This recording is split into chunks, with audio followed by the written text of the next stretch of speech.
clear. We are the tip of the spear. The spark became a fire. Now the fire's burning here. Together we will fall.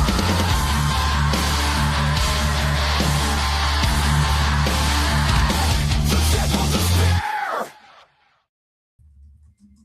Welcome, everybody, to February's edition of Tip of the Spear. How is everybody doing? Whew, that's a big one. All right, let's start at the top. Mr. Gene, how are you doing today, sir? Outstanding, sir. Thank you. Honored as usual to be joining this fine group of extremely good-looking folks and Tim. This is awesome. I love you, bro. Here, you know what? Just for that, I'm going to put Tim right next to you. Yeah. All right, Mr. Tim, how are you, sir? Good to be here, Willis. And I've been wanting to ask you this since the pre-chat show. Did you forget to shave this morning, mate? No. It's been a couple mornings. A decade. Maybe a decade, maybe. All right, Gunny, how are you, sir? Sore. I think I pulled something in my shoulder when I was transitioning, doing some of the exercises that have been prescribed, but I pushed through today, and then got a couple suits ready. Got a trip in the morning, go see the big prominent White House on Friday, and then we got the gala on Friday night, and I'll be back home on Saturday night, maybe Saturday afternoon. Are you worried about the snowstorm that just went through the East Coast? Not worried about anything, dude. All right. There's some snow shoveling jobs out there too.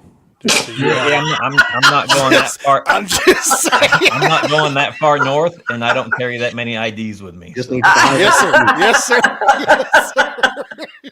All right, Rich LaMonica, how are you, sir? Doing good. Still riding the high of Team USA winning the gold after 46 years. Yes, sir. Heck Yes, yeah. sir.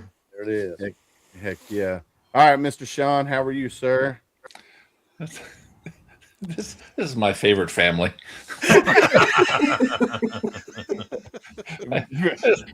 I know I only make it here about quarterly, but it's always enjoyable. It's good to see you guys again, all of you, and just looking forward to a great conversation. And things are going well. Enjoying life. Awesome. Miss Carol Lee, how are you?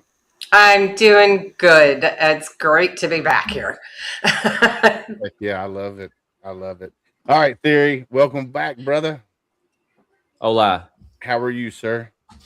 I'm doing good. Just finished eating some frozen pizza for dinner.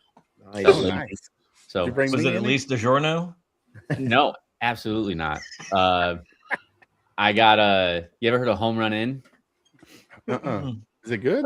So it's a Chicago company, but they sell them here at the Meijer, and it will change your life. So if you ever see Home Run Inn frozen pizza, you're welcome.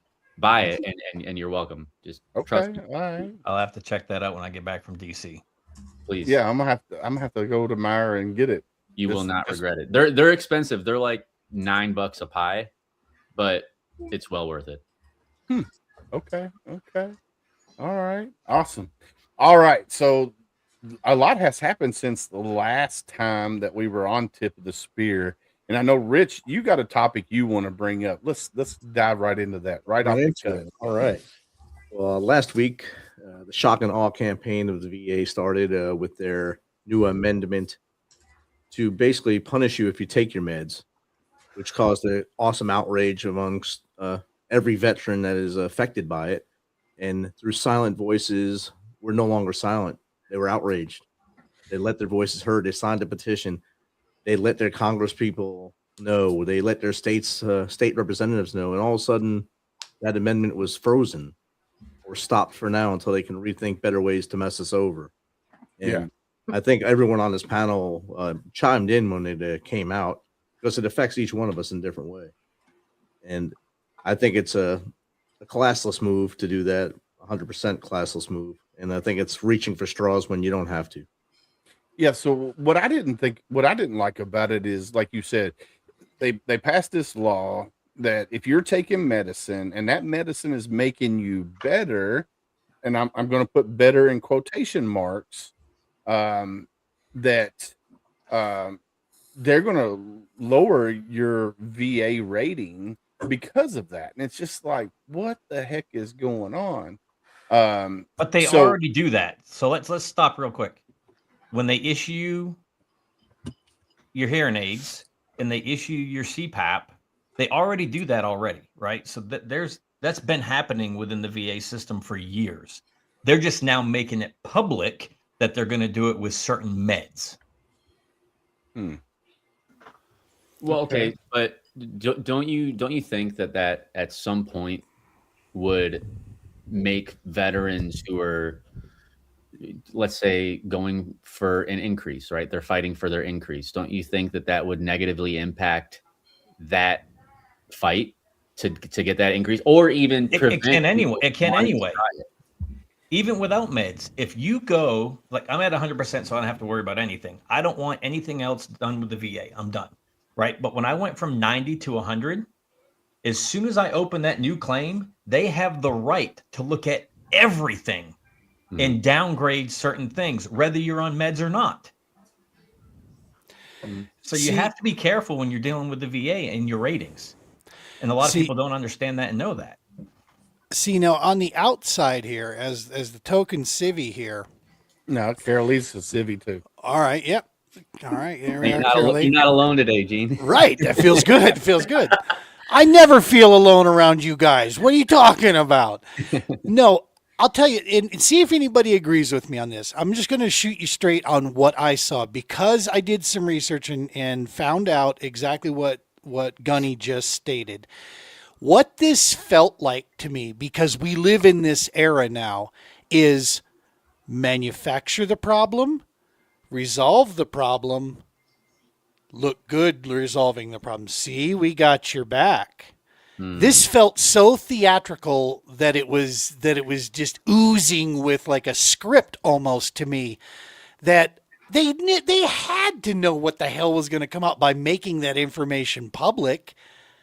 I mean, I know we like to poke fun a lot, but they're not that oblivious. I mean, they know public image, right? I mean, if there's one thing they pay attention to, it's what the newspaper looks like, type thing. So on the outside, man, it just felt like this just doesn't strike right, man. Something about this is fishy. But wasn't it something that was just passed into effect to start, like, recently? Like new claims, it claimed. New that claims, old stuff, and then the med side of it.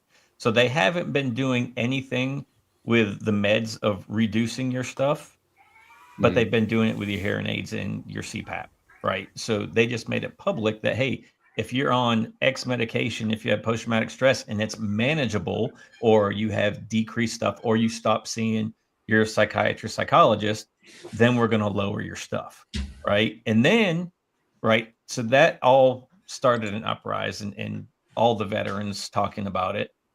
But what else happened? They also said they're going to stop reporting about if you own firearms and you're taking XYZ meds. And they've been reporting for years, and we all knew it. And they're like, no, we don't do that. Well, obviously you were, because now you're saying we're not going to do this anymore. Right. So they've been hiding behind their lies forever with this. It wasn't just if they were on meds. If they had a fiduciary, it was the reason why they were reporting for decades. And it just means you're incompetent. But now, if you're incompetent, you can own a gun, basically, is what it's saying. Yeah. Well, then, So can I offer a different kind of perspective? Like I see where a lot of people are getting frustrated, and like, hi guys, I'm Marie. For those of you who Welcome don't know back. me, I am the co-host for Every Day's a Saturday USMC Veteran Coffee Talk.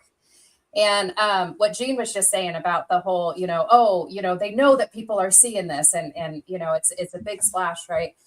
So my perspective is I see a couple different sides on everything. And one of the big ones is, as a recovery advocate, I understand where they are coming from in the aspect of they don't want people being stuck in victim mentality anymore.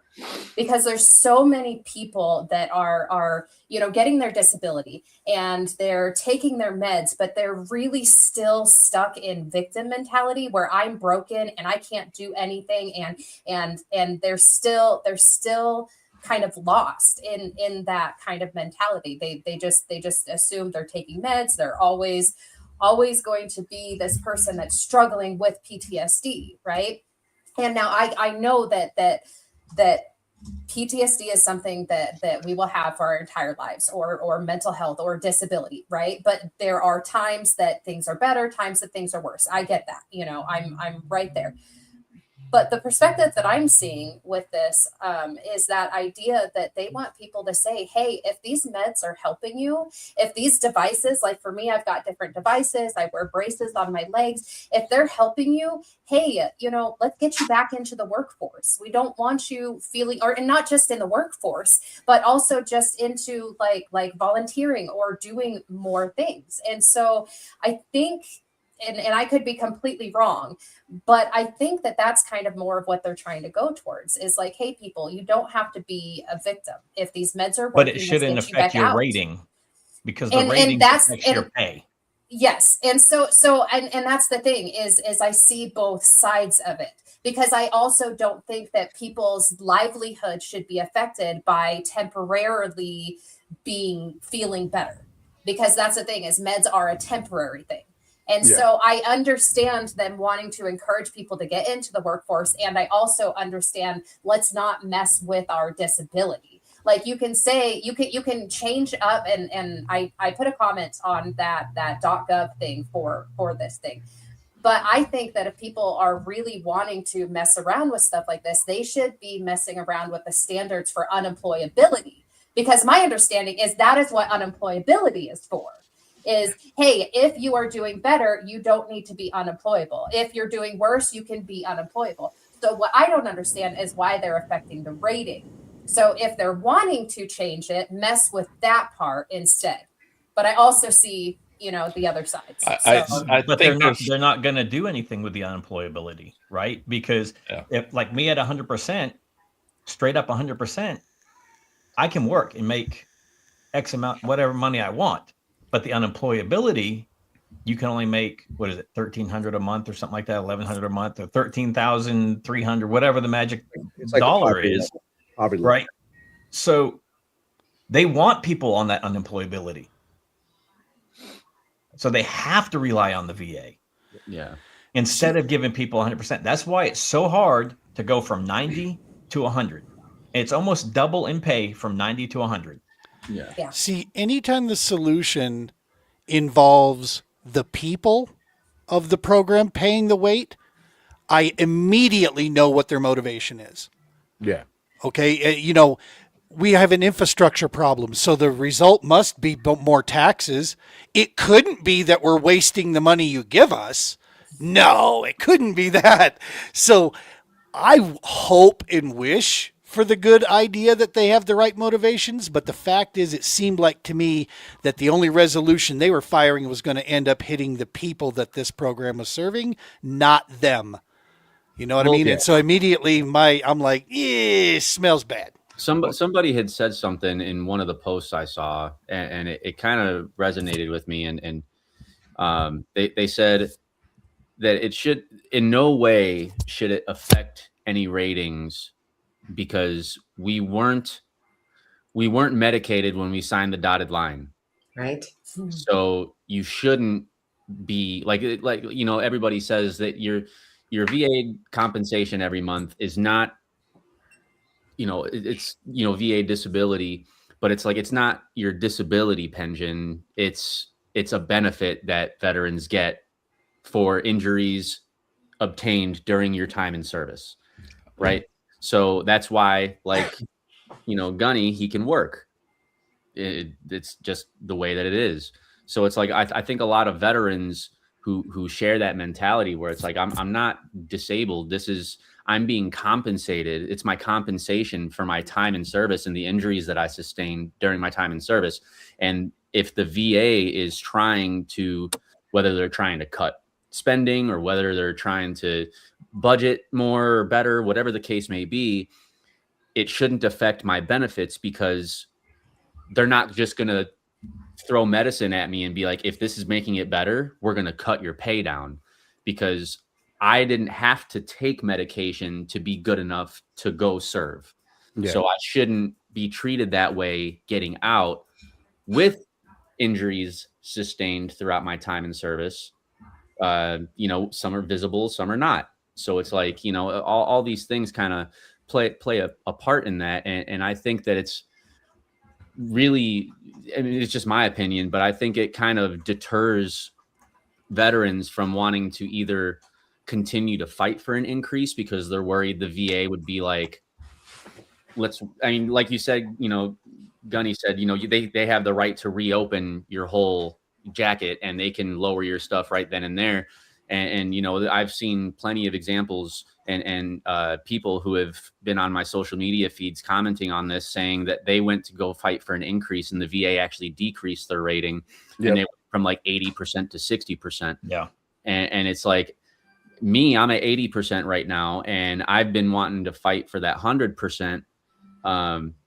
And I'd be lying if I said that I wasn't worried, especially with this put in place now, that they wouldn't just be like, okay, so I have my right and left sciatica on there because it's real bad. I have nerve damage in my back.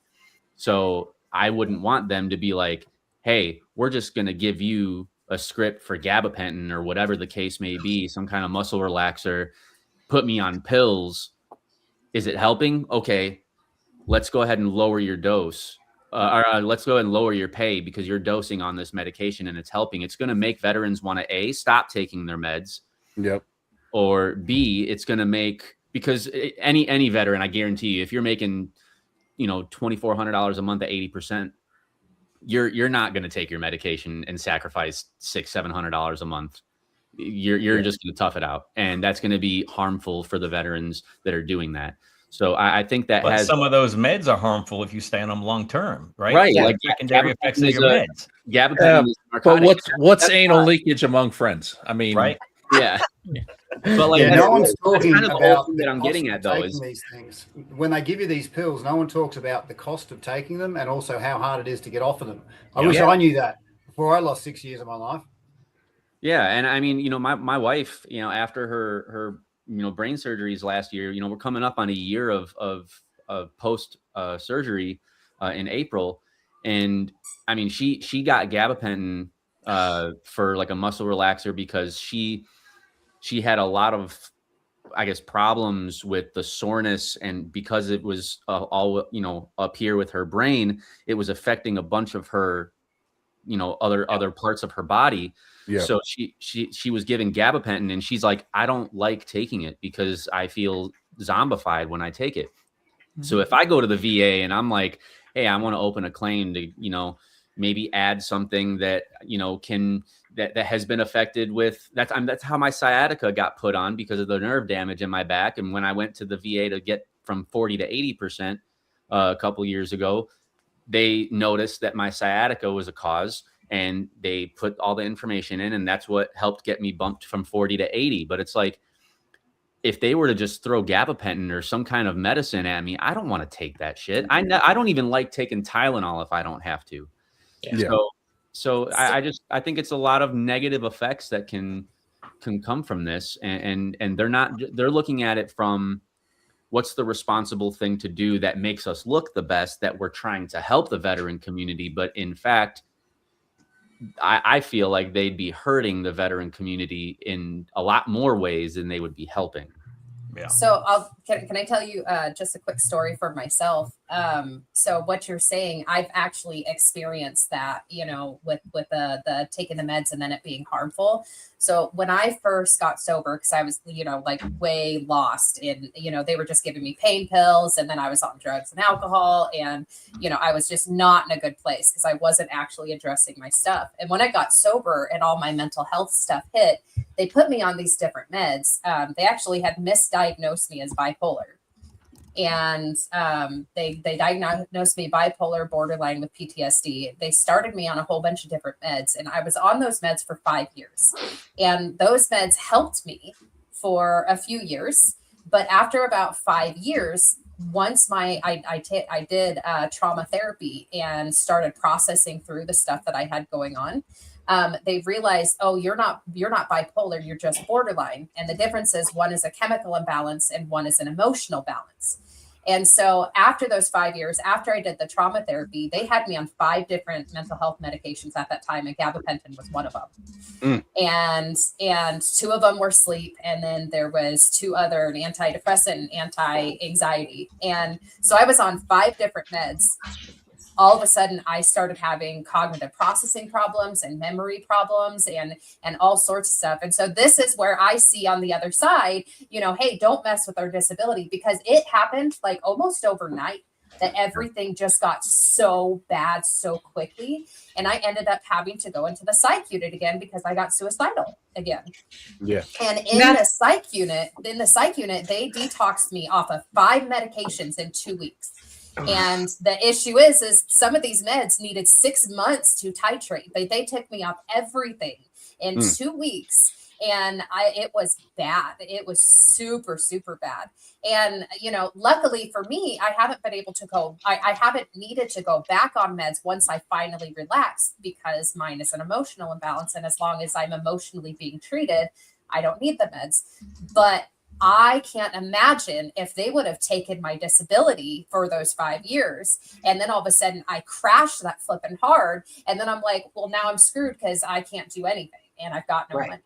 So I understand that mistakes are made and things like that happen. And like I said before, like, I don't think that we should be punished for temporary successes. I would agree.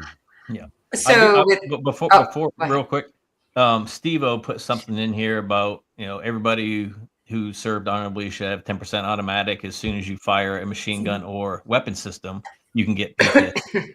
I'm going to disagree with the post-traumatic stress piece. Yeah. I will say, on the other hand, traumatic brain injury, because you are dealing with the concussion and the back blast, right? And that will affect your cognitive functions over time. Not to count the chemicals from your CLP that's getting blasted back into your face, and you're breathing it in, going into your ducts and everything else. So But I would say you could get PTSD from it as well. In the aspect, there's a couple different forms of PTSD, and one of them is moral injury. And if you have been taught to stay away from guns, but you're being taught how to kill, that is a moral injury that can cause a form of PTSD. But So I I'm also just saying. think with that being said, I'm a very firm believer that when you sign up to join any branch of the United States military, you should be more than understanding. Unless you're a chaplain. Yeah. or Desmond Doss. there. You should be more than understanding that you're going into the United States Armed Forces. The Armed Forces is there to protect, and you are taught to defeat the enemy at all costs, no matter what branch it's going around, unless you're, Coast Guard. It's not called the unarmed forces. Right. It's not the unarmed Right. forces. Yeah. And Yeah, a I was lot gonna of say- those issues will come out at recruit training or your advanced training when you're dealing with those firearms too. So now you're going to get a failure to adapt discharge. Yeah. I had quite a few issue. people in So, my, I mean, my it's- platoon in boot camp that were separated in boot camp because of failure to adapt to a military lifestyle. There was a guy that tried to, himself with his bootlaces because he said that he felt traumatized after actually firing one of his rifles. And I was just like, I mean, it's not for everybody, but I don't, it's like, what was that one news reporter? He was like turned into a meme for the longest time because he fired a rifle and he went and claimed that he got. Wasn't that he was running? But didn't he run for vice president I think it was something like he ran for some kind of public office. with Kamala? No, Tim Walz. Tim Walz. That's a whole other story. No, that's a whole other. I thought he whole did other too. I shit. thought he was Veterans, like but- he did too, and he was He carrying wanted, around. That's wanted men Dean's to wear guy. tampons. Yeah, no, there was. I think he was like a news reporter or something, or some kind of reporter for some media agency, and he fired a rifle and he claimed that he got PTSD, and like the veteran community just lit this dude up. So what were you going to say just a minute ago, Carol Lee, before Gunny cut you off? Before I he interrupt you. he did not. It was just double speak.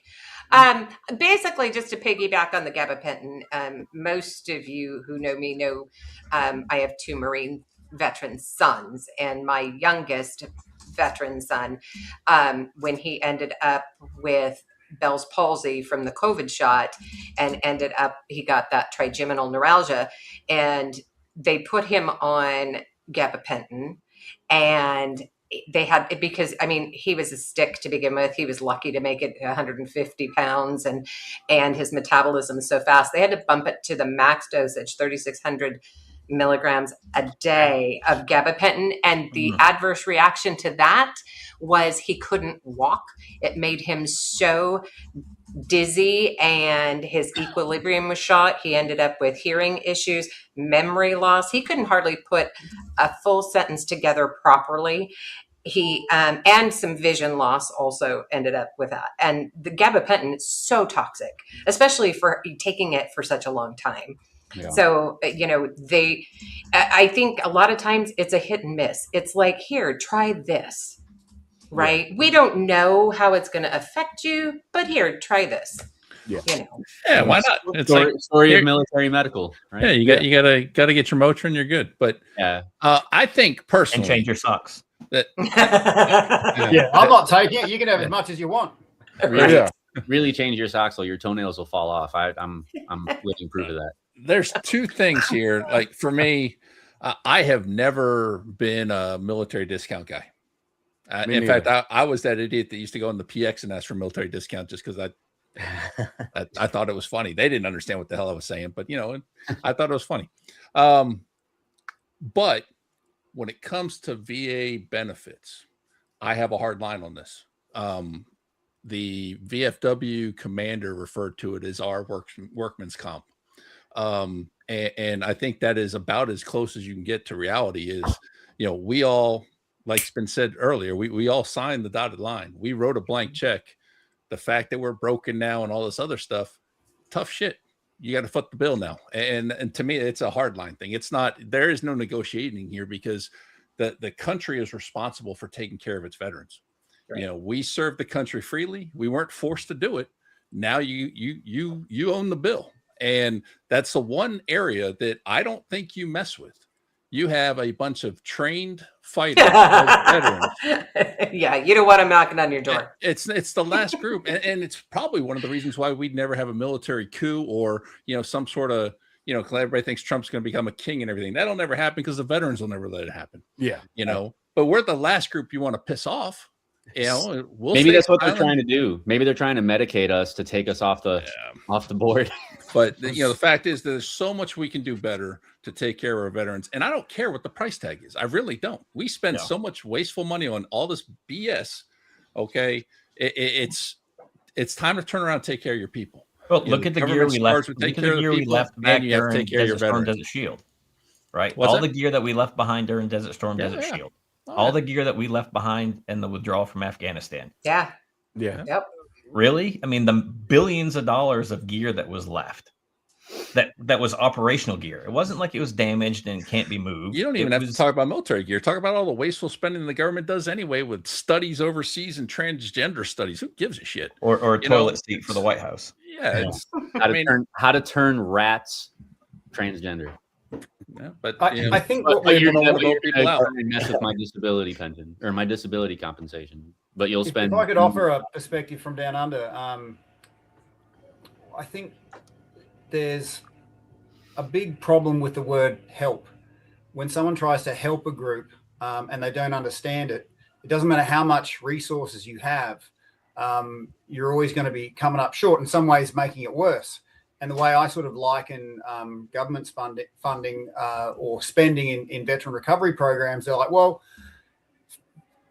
flowers need water. Here's a bucket of water. Boom, there you go. We're done. I can say on the spreadsheet, flowers need water. They need water. There you go. So without any understanding of how to apply the resources or even understanding of the group itself, I think it's very easy to go, well, I want to help with good intentions, but completely miss the mark.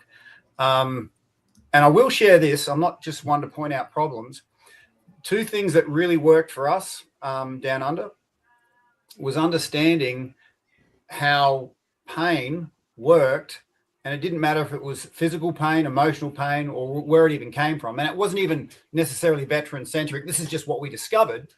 was that it got to a certain duration or intensity where it transformed without the person even knowing it into loneliness. I'm all alone. I don't know who to trust. And in the places that we've served in, that was our superpower. We could go through shit, go through hell and back because we had that trust. We knew who had our back. But then when we get out on Civvy Street and we try and trust people and we have that trust betrayed, that is like the biggest heart-wrenching, I don't know, my world has just been turned upside down. And the resultant fatigue of, okay, I'll own this. When I couldn't drop my guard because no one had my back, if I dropped it for a second, something bad's going to happen. It's going to be my fault. That resulted in me being sleepless. So feeling alone, feeling fatigued, those two things in the observation we've had is not on the spreadsheet. And I see so many dollars spent in the veteran space. But again, this is just an observation from down under. Until we address the loneliness that people feel and the fatigue that they're in, a lot of these resources don't land, Yeah. Yeah. I want to touch on a comment that Rich just put up there. And I will say, Teresa, yes, you're right. But again, you're wrong. The VA as a whole has not had a decrease in the compensation because they go along with, FHA and cost of living. But as an individual person, there has been many cases where an individual has had a decrease in their compensation. Yeah. Yeah, it shouldn't be VA wide. It shouldn't be a mandate. But to me, this we have living proof sitting right in front of us that it's not a money issue. As much as we'd like to think it is, it's not a money issue. It's a priorities issue. You look at the last 5 years of federal budget monies that have been, set to the VA. It is increased every year. It goes up with Social Security, not FHA. It goes every time Social Security gets an increase, the VA gets an increase.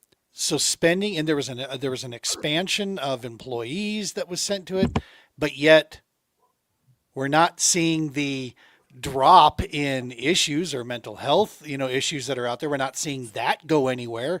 Matter of fact, we're seeing some numbers get worse because everybody wants to raise awareness.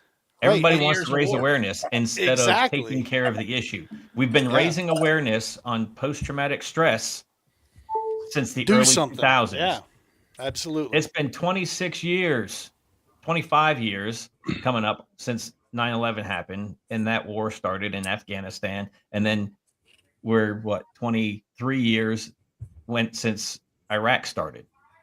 We are aware that there's an issue. Yeah. Find a way to fix it. Who is on here? There is Brian's on here. There are great nonprofits that are doing their part, but they can't do the entire job of the VA that has the full system of the veterans, that are logged in through the VA system.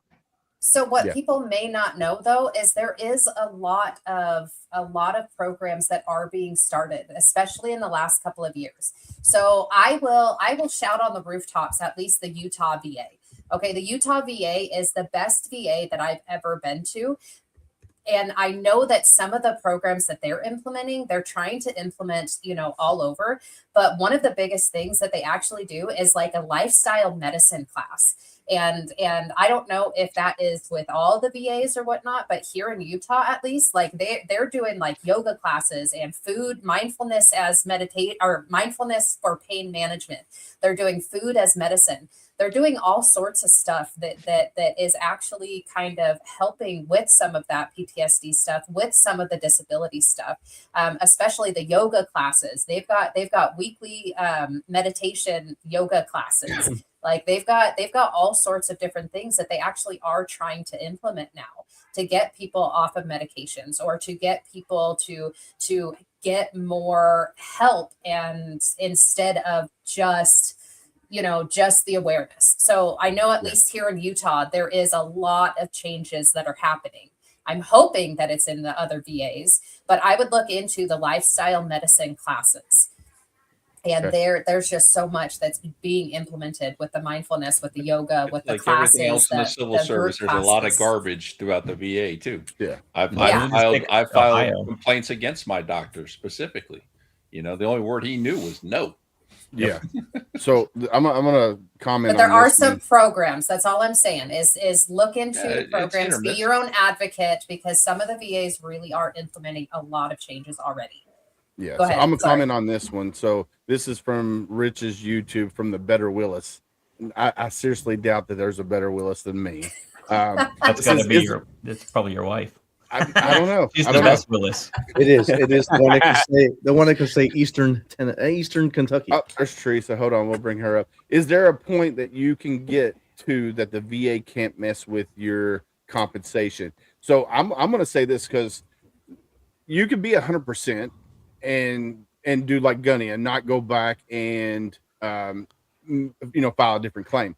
But if you are out there posting on Facebook, like say you got say you had your shoulder replaced, and that was part of your compensation. Well, the VA can see that, and then they can come back and investigate and open up a CMP exam and say, all right, well, you had a shoulder replaced. Now your shoulder's working like it's supposed to.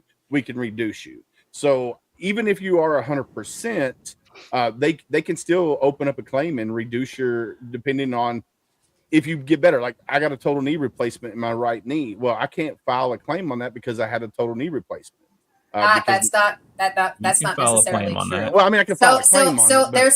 But There's a couple different things there. So one of them is there is something called permanent and total. Permanent and Yeah. total, they won't take it away.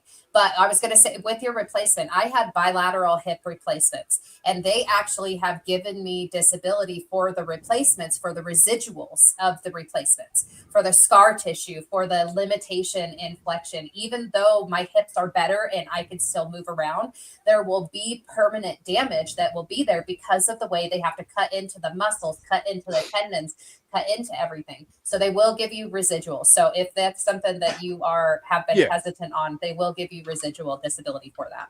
right. All right. Let's welcome Miss Teresa Carpenter to the show. Welcome. Hey Hello. guys, can you hear me? I'm on my headphones. My Yeah, you look like you got Oh. a healthy plate there too. Oh gosh, can you see it in the thing? I know. I did see it when you put your phone down. I just got my food out of the microwave. My husband's not in town, and he does all the grilling and cooking, and so yeah, got the frozen food for me as I get back from pickleball. But yeah, nice to meet everybody. I was just going to say I've been following this issue very closely. Tomorrow night I'll have Jane Babcock on the show. My name's Teresa Carpenter. I'm the host of the Stories of Service podcast. And Jane Babcock, you guys might know who she is. She's very prolific on LinkedIn, a very wonderful citizen volunteer who used to be a former VSO, and she's got a wealth of knowledge on this issue. I've also had Daniel Gade on my show. He wrote the book Wounding Warriors. A lot of people don't care for Daniel Gade. He is definitely one of those people that thinks the only people who deserve VA benefits are the ones who have been injured on the job, in combat, or in a training situation. And so we had a very lively discussion about that. Civ Div is another one I've had on my podcast. And I've studied this issue by reading Daniel Gade's book and wanted to understand this other side of the issue when it comes to VA disability.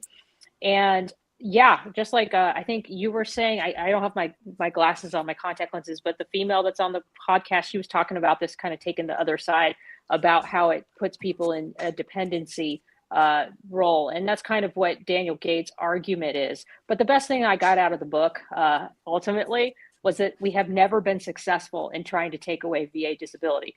Now, if that could change, and I love the way that us veterans all banded together last week when this rule came out. I did too. I put out a video, and definitely it was wonderful to see us all agreeing on something that's so universal. And I am not one of those people that agree completely with Daniel Gade. I see where he's coming from, but I don't completely agree with his side. But I think it's important that we hear those perspectives and we don't trash him, and we understand where these people are coming from, and we try our best to come up with a good way ahead where we balance the people who really are scamming the system to the people that really need this support. But I'm with you guys. We signed our name on a contract, and if we get hurt, I don't care if it's on the job, not on the job, doesn't matter. It is part of their obligation to compensate us appropriately. Is my feelings on the issue. But over to you guys. Yeah, it takes two for a contract. Yep. Mm-hmm. So, yeah. That's why, like I said, that comment that I saw where, you know, we weren't medicated when we signed the dotted line, that really hit me. And I was like, ooh, that's so true. Really, it's a really hard pill for, you know, people to swallow sometimes too, because you'll see a lot of those, you know, for like a month and a half, almost 2 months, I saw nothing but like videos about veterans getting 100% disability on my TikTok. And it was videos of like glorifying it and saying, I like, know. oh, well, you know, a veteran who's 100%, you know, P&T doesn't need this job. They'll leave real quick. And like, they're glorifying this. And it's just like, you're making it look like it was the recruiting station was open for everybody, right? The recruiting station did not discriminate. Like, you could have went and did the same thing. So for a lot of those people who were saying, oh, it must be nice to, you know, get your disability every month, guaranteed pay, you know, paychecks and blah, blah, blah, blah. And it's like, you know, you could have went and joined the military. Oh, I know. So, I hate when those haters, and I also hate all the groups on these like platforms where you hear these posts that are just so obviously seeming like they're scamming the system. And I almost think that these are trolls from like the VA who go on there and they put the most disgusting, most obvious cases of scams. And I think they're just doing that to stir the pot because everybody wants division these days. And I honestly think that this rule last week was planned. I think this was a plant to see how veterans would react and to see what we would do. I mean, they're not stupid. Like somebody else was saying earlier, they knew that people were going to freak out and they were going to do something. And so now they want to know, well, who are my enemies? Who are the influencers that everybody's following? Who's going to, and the thing that's so interesting about it though, is like I said, historically, they've never been successful trying to do this. So what makes them think they're going to be successful now, especially when the military industrial complex is spinning and spinning and spinning? Iran and Venezuela. our VP is a Marine. Yeah. Like, it seems to me like they're spinning their wheels and they're wasting their time because veterans are smarter than this. And we're the people that will speak up and speak out.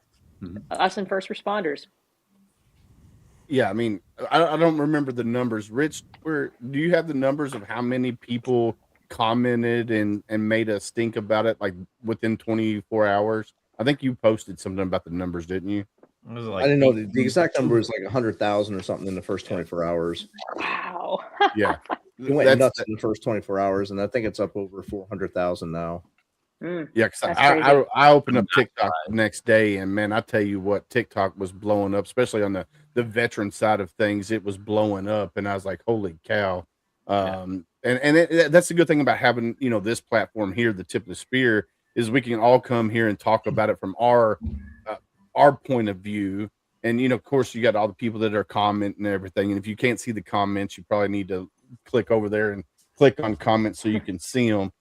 Because, man, I tell you, it's this here, you know, we stated earlier that a lot of veterans were going to stop taking their meds because they're like, oh man, if I'm better, they're going to lower my, my benefits and stuff like that. And I'm like, man, what about all these guys out here that have been on, you know, the meds from the VA for 10 years and all of a sudden they're going to, you know, drop off meds and then boom, they're going to be, you know, up a creek without a paddle because they're going to go through withdrawals and then everything else is going to come leaking back in. And it's just like, oh man, it's going to get worse, 100 times worse before it even gets better. So, well, and on top of that too, it's kind of a double-edged sword because then they stop taking it and then the VA says, well, you stopped taking it, so that's on you. So yeah. Well, and I mean, just the medication argument is so ridiculous to begin with because medications sometimes work, sometimes don't work.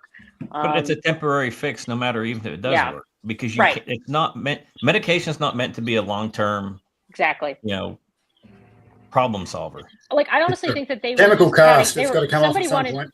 Unless you wanted got to be gout. entertained over President's Day weekend. That's all it was. Because what was also fascinating about it, because I'm a media watcher, is the fact that the VSOs didn't say a word about it until Monday. So it came out on Thursday, and then we had all weekend where nothing was being said. And I think that was also by design. Like, I think the VSOs wanted to get their story straight, and I don't know, maybe some of them were in on it. I don't know. And so that was interesting because then you had all the influencers talking about it first. And so there might have been a way, because, you know, we're always being surveilled. So maybe they were surveilling which influencers, like CivDiv, like CivDiv's colleague, I forget his name, but he's also really huge on a lot of those YouTube videos. But they were probably looking at who were going to be the biggest adversaries, and who did they need to partner with, or who do they want to start providing information to and working with. So that could have been why. So I mean, that's where my conspiracy brain goes. So it almost sounds like there's a lot of people who think that it was like rage baiting by the by the VA. Yeah. I mean, it definitely could. I wouldn't be surprised, to be completely honest. It wouldn't be the. I mean, look how divisive this administration. Oh, every administration is. I've decided I'm no longer partisan, so I'm nonpartisan. But look how divisive everything is. I mean, look at that shit show of a State of the Union last night, where half the side stand up, the other half doesn't. It's so silly. It's I call it DC theater. Mm-hmm. Yeah, and all of us are tired. 100% theater. Yeah. So If you're ever up there, manufacture a problem, solve it, look like a hero. yeah, You could- yeah, yeah, but so Gene, all spot that's on. for TV. Every bit of that's for TV. Yep. Yeah. I have spent a lot of time in the halls, in the tunnels in DC. And I will tell you, I have seen from the right and from the left who hate each other on TV, but they're walking side by side in the friggin' tunnel. 100%. Yes, I made that. And they're having earlier a general today. conversation like we are right here. There's no yelling. There's no in the face. It is so friggin' stupid. Everything that is being done is for the stupid cameras. Same circus, different clowns. I've said this for the last 25 years of my life. Same circus, different clowns, man. Yeah. But the sad part is that they're controlling the masses by doing this.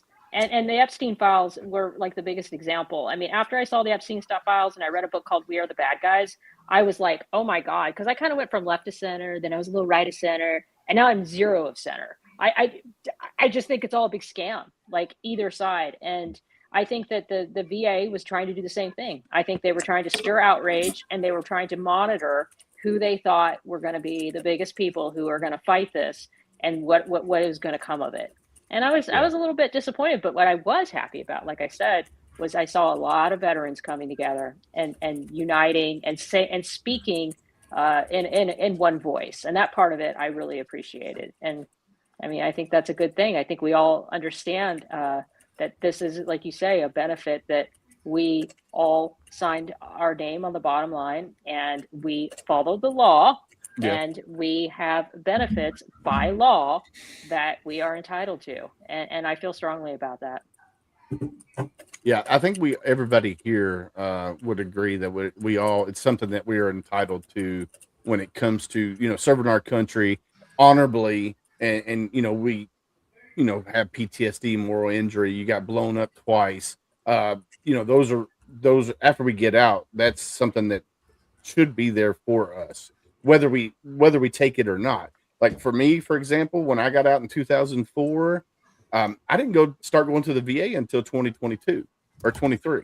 And, it's just like, at that time I was like, oh, I don't need it. I got a job, I got health insurance and stuff like that. But the stuff that was going on in my brain, and my wife would tell you, she tried many years to get me to go, and I wouldn't do it. Somebody's dogs. And it, finally getting there, and then going to see a therapist and opening up and talking about the things that's going on with me. And he's like, well, I can prescribe you medicine. I was like, well, I don't want to take medicine.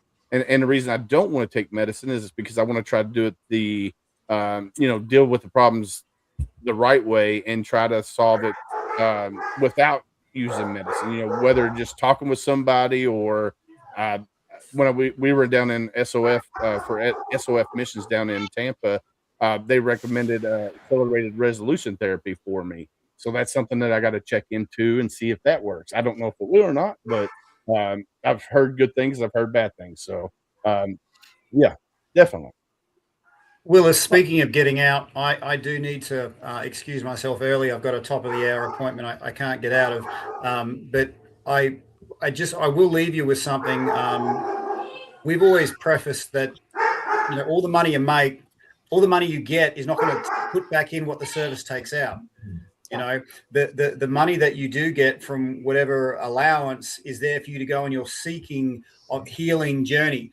For you to get to your start point of, I joined to serve, and my healing journey is there to get me to the start point of serving again, bringing my gifts into the world. And that's my stand when I'm working, with veterans down under. And before I go, it would be remiss of me. I do want to leave you with some good energy. Do you want a little 1 hour in pick me up? All I'm going to get people to do is get their hands and just rub them together like that. Rub them together, rub faster, create the good energy. Now rub that good energy up your forearms. Rub up your forearms, rub it up both forearms, and then slap it under your armpits. Take a deep breath in, look up, hold it, wriggle, wriggle, wriggle, wriggle, wriggle, wriggle, wriggle, wriggle, wriggle, and let it out with a big sigh. All right. Shake it out. Thank you so much. You have a fantastic day. Love you, Tim. Love you, Good brother. to see you, Tim. No worries. Have a good one, man. That's some good positive energy right there. Dude, He always I've- brings it, man. I've Yeah, been but- researching wriggle, wriggle, wriggle for a long time. I've been trying to get down to the bottom of that. I have a cut on my hand and like Ouch. I was like Did it- fighting it the whole time. I'm like, thank God my mic's muted because I can feel the skin like peeling. Oh, back. no. Oh And man. I'm like, oh. I thought I you- love that you guys have somebody from a different country here. Was he American at any point, or how did No. you guys No. get him on here? I think that's awesome. So we Australian also Special have. Forces. So he's Australian Special Forces. I found him Pippa. on Facebook or whatnot. We had him on the podcast, and I think Rich, have you had him on your show? Yeah, I had him on the show. He had me do those breathing exercises. I almost passed out. I know Gene is going to have him on his show. Already I've been working on it. Already had him on mine. Okay, so Yeah, Gene's already and had I've him on. I'm working on it. It's same thing with Gene. Have that time zone and busy. So Yeah, and then awesome. Pippa, she's usually on here, but she's traveling. She's from the UK. She's a British veteran. So I found her because she does the Journey to Purpose podcast. So that's how I found her. We had her on the show. I think she's been on other shows as well. So we are international when it comes to that, and it's awesome to have those outside views from outside of our country. So Where's Yeah. Tabitha been? That's awesome. so Tab has been and Teresa knows who Tab Bartley is who we're talking about. Oh, I know Tab. Mhm. She's had some health issues in her personal stuff. Oh. There for a while, she was going to quit podcasting altogether, and I think she's going to start her podcast back. Sorry, TikTok is trying to. So she was supposed to come last month, but she didn't make it for some reason, and I hadn't heard from her today. So she'll be back when she's available. That's the good thing about Tip of the Spear. We send out 30 plus invites for people to join, and whoever shows up. That's the whole purpose of this. If you can't make it, you don't make it. If you do, you do. So This and is it's the always most we've had in a while too. Yes. yeah. Hey, before Before she so you're talking freezes. about medical. There you go, you're stuff. back. Can I throw out a? Sorry. Can I throw out? So, for those of you who don't know, I just spent 6 weeks inpatient, and I went into the psych unit back in December, and then I was introduced to this most amazing PTSD program that I had never heard of, and I want to throw it out there and for everybody to know about, either veterans or active duty. There's a program here in Salt Lake called Strong Hope. It's a 30-day comprehensive PTSD program that goes into, it starts all the way from day one, your childhood, all of the schemas and the stuck points and everything that you've had since childhood. And then they go into any other traumas you've had in your life, into the military, all of the maladaptive behaviors you've ever done, addictions, this, that, and the other. They process through all of it. And they explain how our childhood schemas kind of affect into our adulthood and the things that we go through, how it validates some of those schemas and maladaptive behaviors and maladaptive beliefs, that's what a schema is. And how our traumas and adulthoods, kind of validate that, and then how we react to other people. Because I had gotten stuck in some of my my trauma responses from childhood stuff. Because my dad died last year, and there was some stuff that I didn't even realize was there that had perpetuated, triggering my PTSD, triggering my borderline personality. And I was taking it out on my husband and the person I love the most. And so I went into this program. And this program is just phenomenal. So if you are struggling with PTSD, if you are struggling with complex PTSD, childhood to adulthood, please, ask your VA about the different PTSD programs that are available. This one is Strong Hope. They don't have a lot of veterans because the VA is having they have a hard time getting the VA to approve it because of how expensive it is. But a lot of the active duty personnel will come to it, and it's just phenomenal. Again, Strong Hope, Salt Lake Behavioral Health is who it's through. If you just need something like if your stuff hasn't been working very well, and you need that extra help, check them out. They just are phenomenal. So I just had to throw that shout out. What's it called again? Strong Hope. Yep, and it's Salt Lake Behavioral Health, and it was just phenomenal. So I had to have actually people help me fight to get the VA to pay for it because it's such an expensive thing. And they just have, there's only 2 men's groups right now and 1 female group. And but it's just phenomenal. So yes, please check it out. All right. So I just put the link in chat and it's also up on the screen right now. So go check it out. I'm glad you're back. I know you've been gone for a minute, so I want to say thank you for, taking care of yourself, because I know that's something that you talked about beforehand. And you made a comment in the Cav Arts last episode that we did on Cav Arts where I wasn't there about compassion fatigue. So the first Wednesday of next month when we go back in there, that's what that whole class is going to be about, compassion fatigue. So we're definitely going to be talking about that on Cav Arts. And if you don't know what Cav Arts is, it's Challenge America Veterans in the Arts program. It's cavarts.org. So go check them out as well. It's amazing. They got leatherworking, guitars for vets. You got the art of podcasting, all kinds of things on there. If you want to learn how to paint, it's on there as well. The only thing they request is that you be you don't be negative. You got to be positive on the website because it's all skill levels when you go there. So just, they just recently kicked the first guy out ever from it because he was being very negative. 76-year-old veteran, and he was just being negative all over the place. So they had to wind up kicking him out. So hold on. Podcasting is an art. Yes. Yeah. Yeah. Good God, they will call anything an art these days. It takes a lot to podcast, bro. You know that as well as I was going to say, I've been doing it for 5+ years and I still can't draw a stick figure. I'm just saying. Yeah, the scary thing is we now call Gene an artist. I mean, what? There we go. You'll let anybody in here if that's the case. Now, Theory's an artist right there. That's a different type of artist. Okay, all right. A different type of artist. Cool. There's all kinds of different art therapy out there.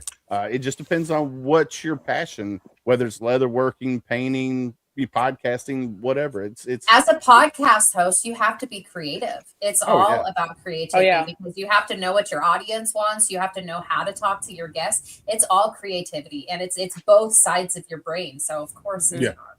I feel Yeah. that. Well, yeah. it's also storytelling. I mean, because every single time you do a show, you have to think, what's the angle, what's the hook, and then you and the guests have to be in alignment with what that is. And I really enjoy it. I'm trying to slow down because I'm looking at trying to start a support group here in Ocean Springs, Mississippi, where I live. I've reached out to the VA, haven't heard back. I'm hoping maybe I can partner with maybe one of the VSOs here because I need a location. But I'm learning a lot about even peer support groups. Some people say you got to have a trained professional there. So I'm looking into how I would go about doing that to have something that's structured. But I really want to kind of step back from some of the online stuff and do more in-person things. yeah. It's it's tough though, because I retired in September and I had this show for 5 years and it's become such a social outlet for me. But at the same time, I want to meet friends that live in my city and do things in my neighborhood, and other vets I think would be a perfect opportunity for that. So yeah, Well- I go ahead. I was going to say I'd recommend looking at see what nonprofits are in your area, and get with them and see if they have something that piques your interest. Because there's a whole plethora of nonprofits out there. Mississippi, I don't know if I've had many on from Mississippi. I guess Yeah. it just depends on what part of Mississippi, upper, lower, middle, wherever you're at. I know I'm in right near Tampa- Biloxi. Okay. So I know in Tampa there's SOF missions. There's several on the panhandle of Florida. But I don't know about Mississippi. I'll have to go back through my database and see who's in that area. If not, Well, I'll start looking for them. Well, it was interesting because I'm on this like Ocean Springs Talk of the Town page, which has Mhm. like 70,000 people. It's the big page for our town. And that's what I thought would happen when I said I was thinking about starting a mental health support group, and that if there was already one in place, I mean, I don't have to be the one that starts it. I'll just join theirs. And I said it was for veterans. I didn't say women veterans. I just said veterans. And it was interesting because I would think that somebody would have piped up and said, "Oh yeah, we already have this." But we do have a sports one, like an exercise group for veterans, which I thought was interesting for the Gulf Coast. But there was nothing that I saw in my town. Have you talked to your state Department of Military and Veteran Affairs? Because No. usually they are so you've got the federal Department of Sure. Veteran Affairs, Right, but right. And but the Mississippi VA. Yes. I know Okay. what you're talking about. So if you talk to them, usually anybody who is a nonprofit, they have to register with the, like, I don't know how it all works, but the State Department usually has access to all of the local nonprofits. So Okay. I would contact them and they can give you a database to look into to see what's available in your area. Also, Yeah, I the appreciate that. IRS website.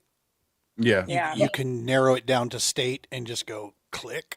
Yeah. and Right, bang. right. So I Yeah. just Googled veteran nonprofits in Mississippi. You got Friends of Mississippi Veterans. You got Fifth Squad. You got Warrior Bonfire Project. GV Sonny Montgomery Center for America's Veterans, located at Mississippi State University. Veterans Yeah. Business Outreach Center. Mississippi Veteran Homes, and other organizations like American Legion, DAV. Yeah, I wonder if they would maybe consider like an Ocean Spring. Okay, so I'll just say it. Like, I don't even want to drive a half hour. I'm like, I got you. I live in a tiny little town, and I like See ya, my little Sean. town. And so I'm looking for something that's in our city. So and You got the and American Legion post there.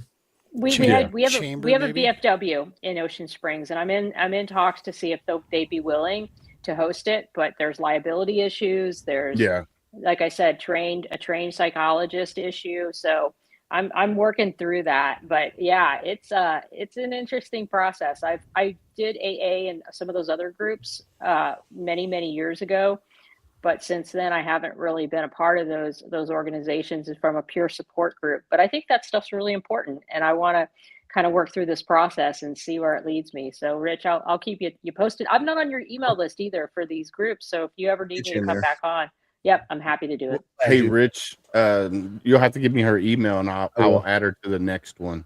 Definitely.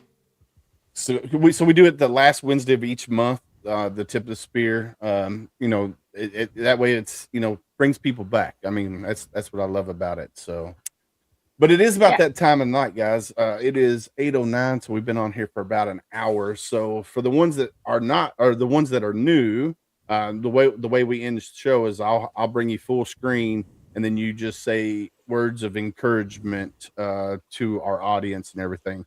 So that's how we end the show. So I'm gonna start with Mr. Gene. You ready, Mr. Gene? Yes, sir. Hey, folks. So, a little positive midweek motivation. Tomorrow morning, when you wake up, do something. Take 5-10 minutes to sit back, have a little sip on that coffee, and think about something you can actually do, some sort of action to improve your situation. Now, this might be for someone, it might be for you. It doesn't matter how big, it doesn't matter how small, but do something. Make it a day of action through the midweek here. Too many times we get too comfortable with sitting behind a keyboard and typing up a comment thinking we're doing our social justice, or we change our Facebook profile and we think we stand with somebody. I'm going to tell you, old guy over here, that's horse crap. All right. That's not making a difference. Do something for yourself, for somebody else, something small. Even if you don't make it, even if you tried and you didn't hit the target, come back the next day. But take action on something to move yourself a little bit further forward, or help your neighbor or a family member, whatever it is. Tight lines. Love you all. God bless. Miss Carol Lee, you're up. Well, to kind of piggyback on Gene, I actually have to say, that doing that one little thing each day. I know from my own experience, when you get feeling like, you just don't want to do anything, you're exhausted, you're depressed, whatever the situation is, just making your bed in the morning. I mean, as small as that is, making your bed in the morning, it feels like you've accomplished something, and it helps you throughout the day. But that being said, thank you, Willis, for this channel, for having us all on here and bringing us all together.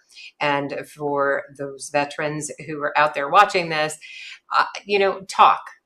share, there's so many people that are willing to listen and just be a shoulder if you need it. So, and outside of that, keep your head on a swivel. Miss Murray, you're up. Hey guys. So I'm actually, as some of you know, I write, and I'm going to leave you guys with a poem I wrote while I was in the PTSD program. And this is just an encouragement for you guys to reach out for help when you need it. Call the 988 hotline, reach out to other people, other veterans, the VA, other support groups, whatever it is that you need. Remember that we can't do this on our own, and take time to evaluate what's actually going on in your mind and find peace. And so this is a poem called Calming the Mind. It's a poem of song titles. So I took a list of song titles and I created this poem.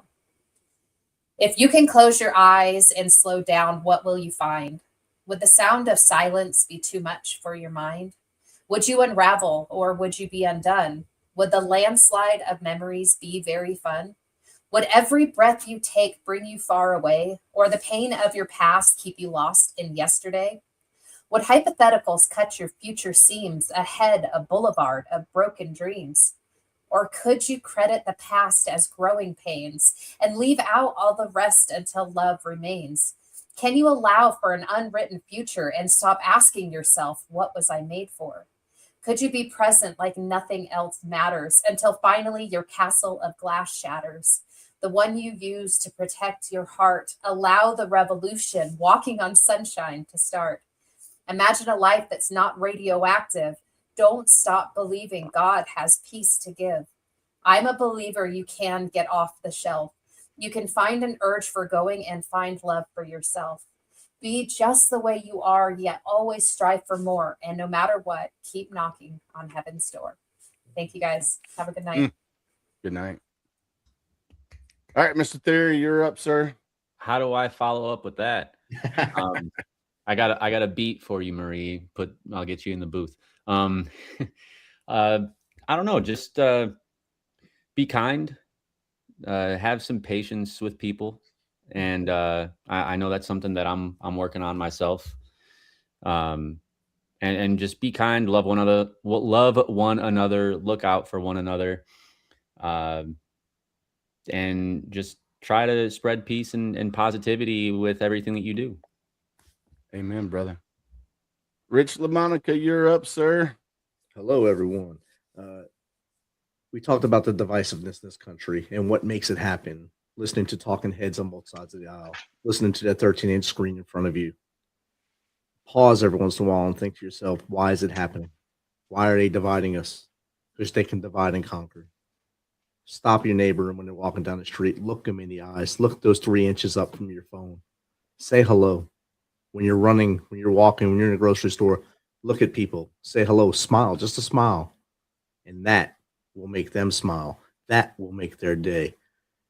And that's what I want to leave you with. But one more thing.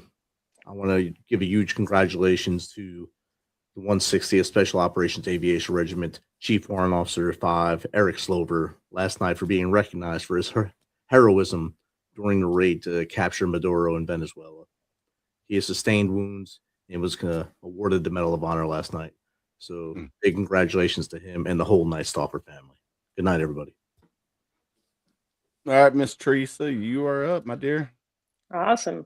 My parting words are just stay positive, stay engaged in whatever it is you're going to do for the day. Be mindful, get your exercise in. That's a real big one. I try to do 10,000 steps a day. Well, however you do them, and however slowly you do them, just do something to move. As we age, that's so important. And give yourself things to look forward to. Plan things ahead that you can do to engage with other people and to connect. And I think that makes you excited about life. And you never stop having that curiosity to try new things. I did a book club this week. I've never been into a book club meeting. So just continue to get out there and like as much as you can, get off your phone, even though you're probably joining us from a phone. It's always great to just see people in person and meet them face to face. That's all I got. Amen. All right. Well, I'm gonna end it this way, guys. I'm gonna try to follow Gunny here. So you're not alone. Don't let the dark days win. Remember, in the silence of your struggles, remember, though unseen, you are deeply held in the hearts of others. You are not alone. The uniform may come off, but the bond remains. And together we heal, together we rise, and together we carry each other forward. And the key word there is together. And then be someone stranger. Rich talked on it. Hey, get off your phones when you're walking down the street. Be someone stranger. Because listen, we as humans, we're more apt to talk to a complete stranger than the ones we love the most. So be someone stranger today. If you see somebody that looks like they're having a bad day, go up to them and say, hey, how are you doing? And if they give you the red flags, I'm okay. I'm hanging in there, living the dream. Ask the next hard question. How are you really doing? And be ready for that conversation, because it could be a 5-minute conversation, could be an 8-hour conversation. And just listen. Don't try to fix them, because a lot of times we as humans, we just want to vent what's going on in our life. You never know. You could be the one that saves someone's life that day. But like we always say, stay safe out there. We got your six.